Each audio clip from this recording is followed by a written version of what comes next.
Okay, so I need to vent because this situation is just wild. Let me start from the beginning so you can understand how this whole mess unfolded. So, my husband, Eric, 31, male, and I, Victoria, 29, female, have been trying to have a baby for years. Years of fertility treatments, doctor's appointments, and a whole lot of emotional ups and downs. It hasn't been easy, but we finally got the news we've been waiting for. About 4 months ago, I found out that I'm pregnant. We were over the moon, and to celebrate, my best friend threw me the most amazing baby shower. It was supposed to be this perfect, happy day where I could just relax and enjoy the moment with my friends and family. Enter my sister in law. Let's call her Sarah, 25, female. Sarah is a lot. She's always been the kind of person who needs to be the center of attention. If someone has good news, she somehow finds a way to make it about her. But honestly, I didn't think much of it because I was just so excited about my baby shower. I figured even if she tried to steal the spotlight, it wouldn't work because everyone was there to celebrate me and my little one. I was really wrong. So we're all sitting around, opening gifts, laughing, and having a good time. Then, out of nowhere, Sarah stands up and clinks her glass like she's about to make a toast. At first, I thought, oh, how sweet, she's going to say something nice. But nope. She starts off by saying how happy she is for me and my husband, and then she announces that she's pregnant too, and she's having twins. Now, don't get me wrong, I'm happy for her. Twins are a huge deal, and I know how exciting that must be. But the way she announced it was just so over the top. She made this big dramatic speech about how she's been keeping it a secret for weeks, but couldn't hold it in any longer because she just had to share her joy with everyone. And then she said something that made my jaw drop. She said, and to make it even more special, we've decided to name the twins after Victoria and Eric. It's going to be such a sweet tribute to your seemingly boring marriage and make you guys look like siblings. Naming her kids after us. That's just weird, like really weird. I don't know if she thought it was some kind of compliment, but it just came off as super awkward and inappropriate. So after the initial shock wore off, I pulled her aside and tried to talk to her about it. I said, Sarah, I'm really happy for you, but naming your kids after us is not a great idea. It's going to be confusing for everyone, and honestly, it's just kind of strange.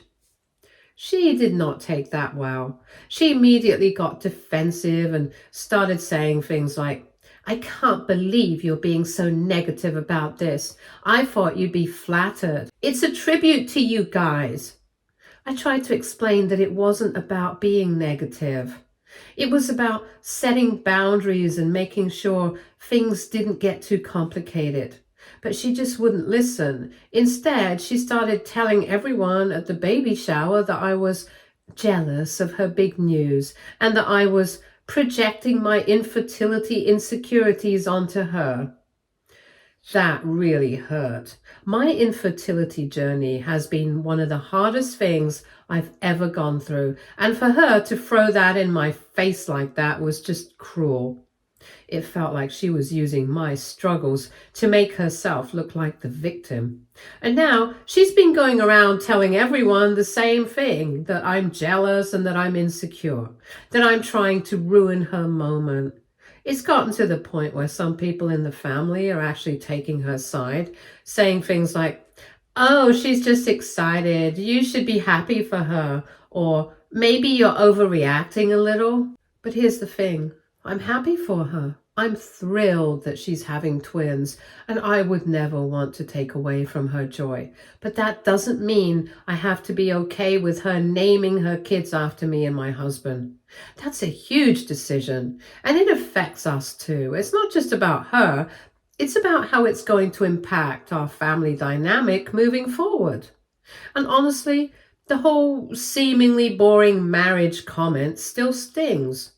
Like, why would she even say that? It feels like she's trying to undermine my relationship and make it seem like hers is somehow better or more exciting. I don't know. Maybe I'm overthinking it, but this whole situation has just left me feeling really frustrated and hurt. I wanted my baby shower to be a happy, stress free day, and instead, it turned into a huge drama. And now I'm stuck dealing with the fallout while trying to focus on my own pregnancy. What do you guys think? Do you think I'm overreacting? Update 1. Hey everyone, it's me again. I didn't think I'd be back with an update so soon, but wow, things have taken some wild turns since my last post. I'm still processing everything, but I figured I'd share what's been happening because honestly, I need some advice and maybe a little moral support. After the baby shower, I tried to keep my distance from Sarah. I figured if I didn't engage, she'd eventually drop it, but nope. She doubled down. She started posting on social media about how some people can't handle her good news and how she's so blessed to be having twins. She didn't name me directly, but it was pretty obvious who she was talking about. Then she started texting me, and at first it was just little things like, "Hey, I hope you've given this some more thought."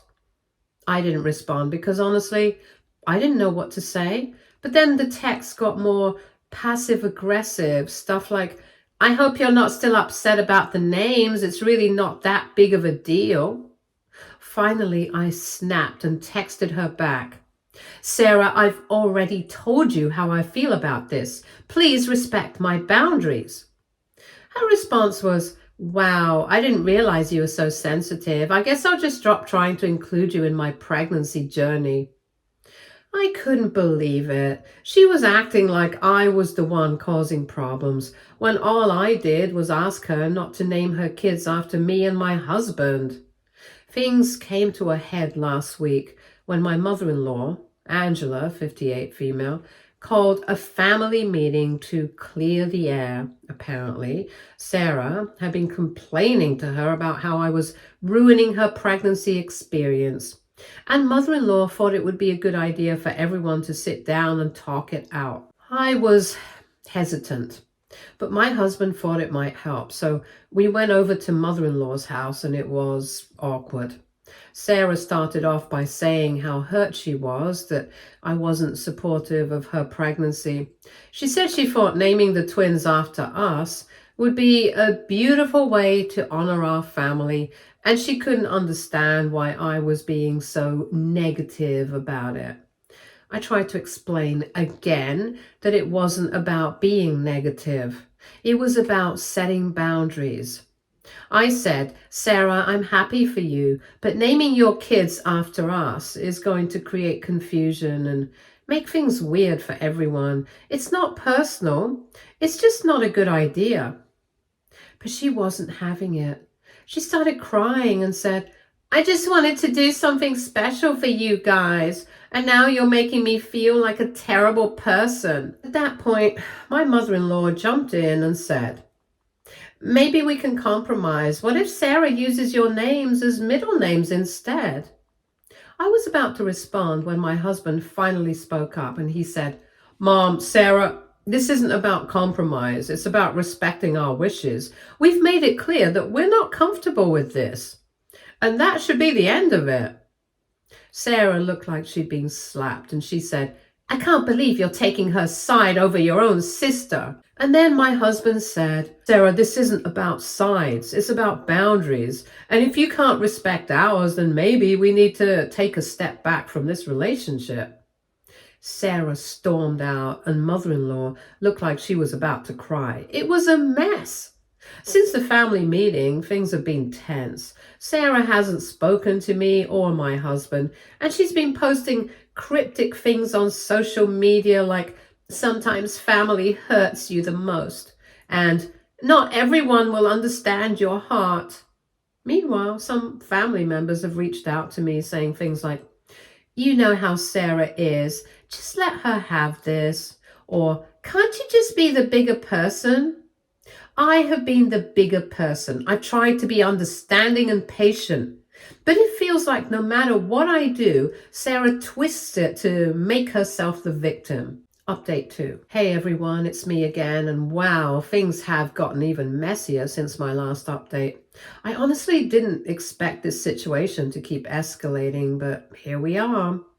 So after the whole baby shower fiasco and the awkward family meeting, I figured things would die down. Sarah stormed out that day, and I thought she just needed some time to cool off. Unfortunately, that wasn't the case.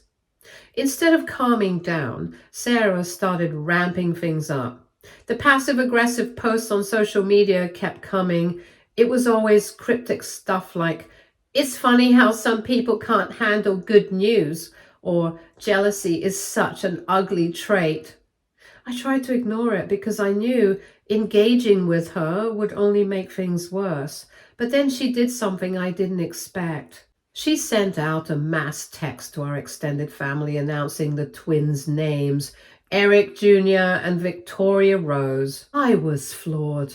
After everything we had told her, she still went ahead and publicly claimed those names. Eric and I were both stunned. I wasn't sure what to do at first. Part of me wanted to just let it go. But another part of me knew this would cause so much confusion, especially since we were all part of the same family circle. Imagine us all gathering for holidays with 2 Erics and 2 Victorias. It was just weird, and it felt like a deliberate power move on her part. Sarah's husband, James, 28 male, had no idea that we had asked her not to use our names. I had always assumed he was in on this whole thing, but apparently Sarah had only told him that we were honored by the name choice. She never mentioned our objections or that there had been drama about it. I found this out completely by accident. James called Eric one evening to ask about something unrelated, and in passing, he said something like, "I think it's so sweet that you guys are so touched about the names." Eric was silent for a second and then said, "Wait, you think we're okay with this?" That was when the floodgates opened. James was absolutely mortified. He had no idea there was any tension. And when Eric told him the full story, he was furious. Apparently, James and Sarah had already been having some issues because Sarah kept making decisions without consulting him. This was the final straw. James told Eric that he was going to have a serious talk with her that night. I honestly didn't expect much to change since Sarah is Sarah, but I underestimated James. The next day, I got a text from Sarah. It was short and cold. "Hope you're happy. The names are changing. Congratulations on getting your way." No apology, no acknowledgement of how inappropriate her behavior had been, just pure bitterness. I didn't reply because I knew anything I said would just feed the fire. But later that day, mother-in-law called me in tears. Apparently Sarah had gone over to her house right after her fight with James and had spent hours crying and ranting about how I was controlling and jealous and trying to ruin her special moment. Mother-in-law kept saying things like, "You know how sensitive Sarah is, and I really wish you two could just get along." I told mother-in-law that I tried to be civil. I reminded her that I never told Sarah she couldn't be excited about her twins. I only asked that she not use our names. Mother-in-law was sympathetic, but I could tell she still thought I should just let it go. Meanwhile, Sarah's tantrum didn't stop there. She went back to social media and made a lengthy post about toxic family members who go out of their way to steal your joy. She never mentioned me by name, but the comments made it pretty clear who she was talking about. Friends of hers were chiming in with comments like, "Don't let the haters win," and "Your babies deserve those names no matter what anyone says." Social media is her favorite weapon to use against me. I kept my mouth shut because I knew dragging this out publicly would only make things worse, but Sarah kept pushing. The final straw came when she sent me a nasty text saying, I hope you realize my kids will grow up knowing exactly what kind of person you are. That one hurt. I was already stressed with my own pregnancy, and this felt like a low blow. Eric saw how upset I was and decided enough was enough. He called James directly and asked him to get Sarah to back off. To his credit, James stepped in again. This time he made Sarah delete the social media post and told her to stop contacting me altogether. Since then, Sarah has gone radio silent. No texts, no calls, no cryptic social media posts. Part of me feels relieved, but another part of me knows she's just stewing. I know this isn't over, but for now, I'm grateful for the quiet. James reached out privately a few days ago to apologize again. He said he'd had no idea Sarah had been behaving this way, and he was embarrassed by her actions. He promised that he would do his best to make sure things didn't escalate further. Honestly, I felt bad for him. He seemed genuinely overwhelmed and was clearly caught in the middle. For now, I'm just grateful that Eric has been so supportive through all of this. He's been my rock, and I don't know how I would have gotten through this without him. I know some people in the family still think I should have just let her have it, but I stand by my decision. Setting boundaries isn't always easy, but it's important. If Sarah can't respect that, then that's on her, not me. Anyway, thanks for sticking with me through this whole mess, and hopefully there will be no more updates. Fingers crossed. Update 3. After everything that happened, I really thought we were done with the drama. Sarah had finally agreed to change the names after her husband James stepped in. At first, I felt relieved. Eric and I had spent so much time arguing with her, explaining why naming her twins after us felt weird and uncomfortable. It had been exhausting, and I was just glad James seemed to understand. But then, not even 2 weeks later, Eric showed me a text from James. Sarah had changed the names to Erica and Victor. I didn't know what to think at first. I just sort of stared at my phone. As if I looked long enough, the names would change. They didn't. I get that they're technically different, but it was so obvious what she was doing, it wasn't even subtle. Erica and Victor weren't our names exactly, but they were close enough that no one could miss the connection. After all the arguing, she still managed to get her way, just barely tweaking things enough that she could just claim she'd compromised. James was upset too. Apparently, he'd assumed they were picking something completely unrelated. He'd spent hours trying to convince Sarah to choose new names, and she acted like she agreed. Then, when it came time to make things official, she picked Erica and Victor behind his back. I don't know why she's so determined to make her kids' names about us. Maybe it's control. Maybe it's some twisted way of winning. Whatever the reason, I was tired. I didn't want to fight anymore. I told Eric that we should just let it go. The names were different enough that confronting her again would just make us look petty. Eric agreed, but Sarah wasn't done. Last Sunday, when we went to Eric's parents' house, she went out of her way to talk about her babies in a way that felt calculated. She casually mentioned Erica and Victor over and over again, glancing in my direction like she was daring me to react. "Oh, Erica has such a big personality already," she'd say, practically smiling at me. "Victor's been so fussy this week. Maybe he'll grow up to be dramatic like his Aunt Victoria." She knew exactly what she was doing. The part that really got under my skin, though, was the way she twisted the story when talking to other people. Suddenly, she was the one being praised for being mature, as if picking those names was some thoughtful compromise instead of a passive-aggressive power move. Well, it is annoying, but I guess I can live with it. But honestly, I don't want to interact with Sarah anymore. It stresses me out, and I don't want to deal with any more of it, especially while I'm pregnant. Update 4. Hi, everyone. I have a few updates for you. The weeks leading up to my due date had been surprisingly quiet. Sarah mostly kept her distance. I went into labor 2 weeks early. Everything happened so fast. One moment I was sitting on the couch, timing contractions, and the next I was being wheeled into a delivery room. Eric barely had time to call our families before I was pushing. Our son was born healthy and perfect. The moment they placed him in my arms, I forgot about all the stress. Nothing else mattered. I just kept staring at him in awe that this tiny person was ours. The first few hours were a blur.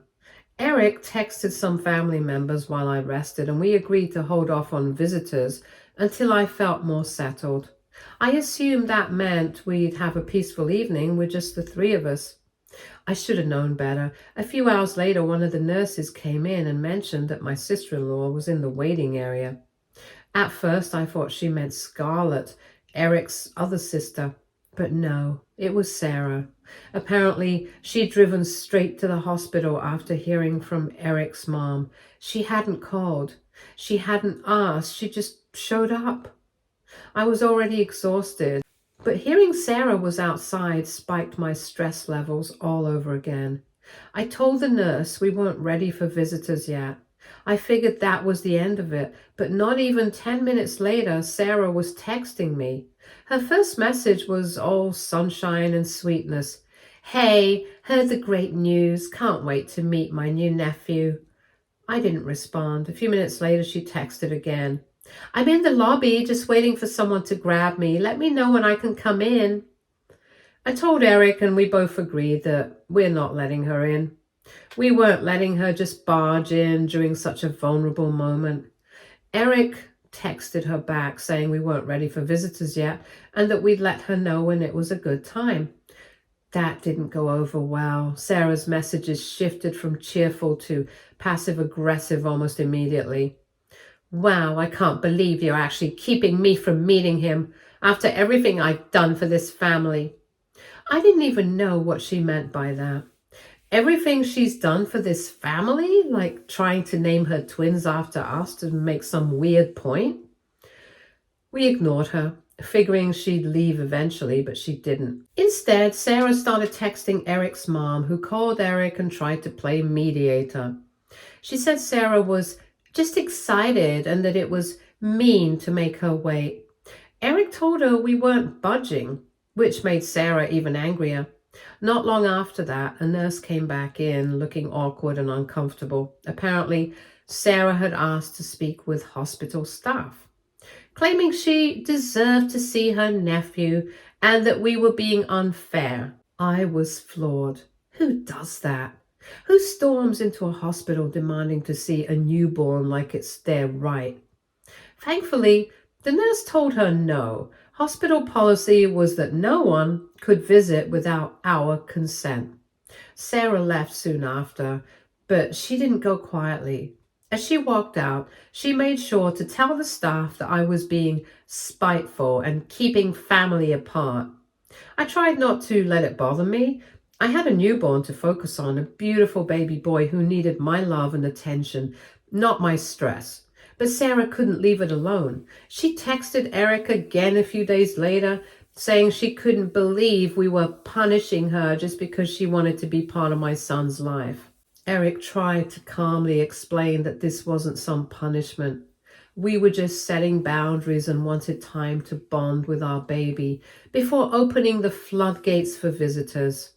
Of course, Sarah twisted that too. Suddenly she was the victim again, crying to anyone who would listen about how we were icing her out.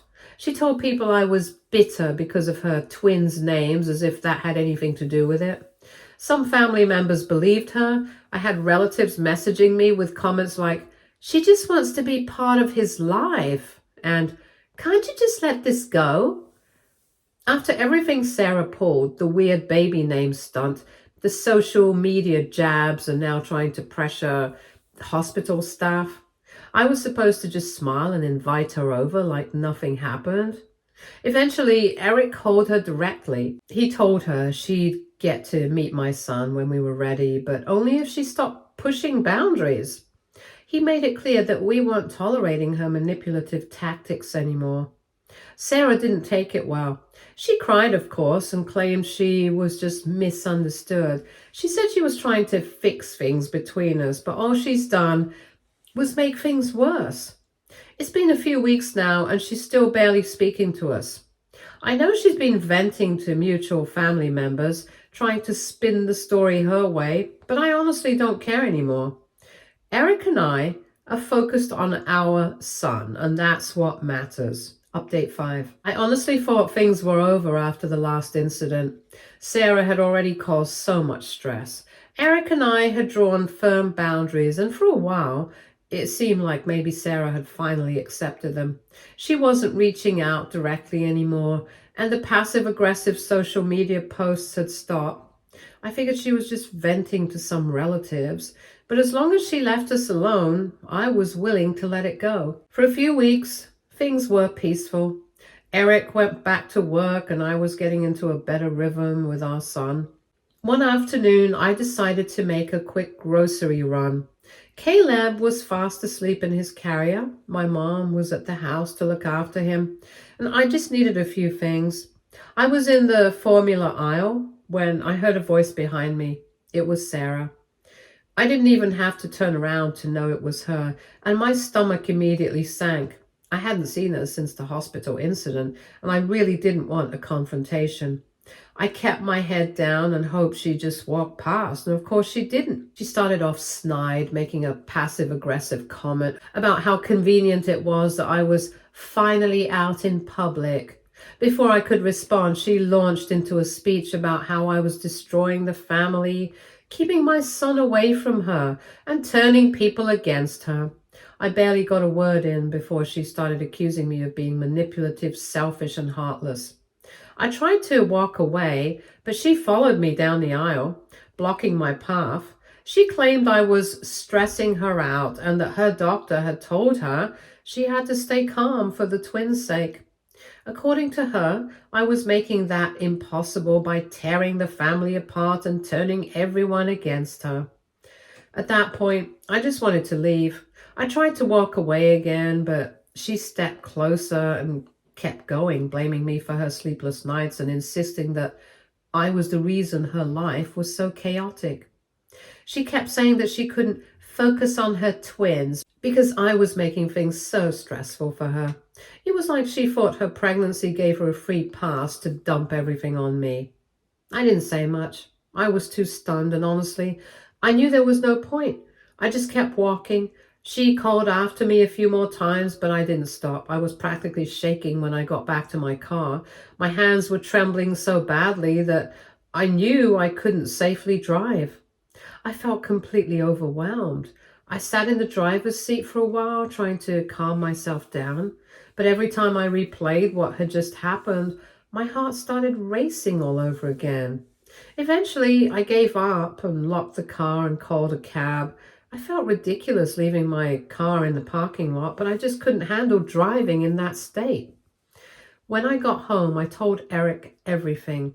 He didn't say much at first. Then he grabbed his phone and called Sarah directly. I don't know everything he said, but I could hear bits and pieces of the conversation. He told her that cornering me in public was completely out of line and that we were done. No more second chances, no more excuses. He told her she had crossed way too many boundaries and we weren't going to let her drag us into her drama anymore. After that call, we blocked her on everything. We had already decided that we were cutting her off, and whatever narrative she tried to spin didn't matter. Eric told our family what happened, and while some relatives tried to guilt us into keeping the peace, most of them understood why we were done. The ones who didn't, well, that was their problem. I know some people think cutting off family is extreme, but this wasn't just one bad moment. Sarah's behavior had been manipulative and toxic for a long time. And that final incident at the grocery store proved that she wasn't going to change. She had no respect for our boundaries, no understanding of how stressful her actions had been for us.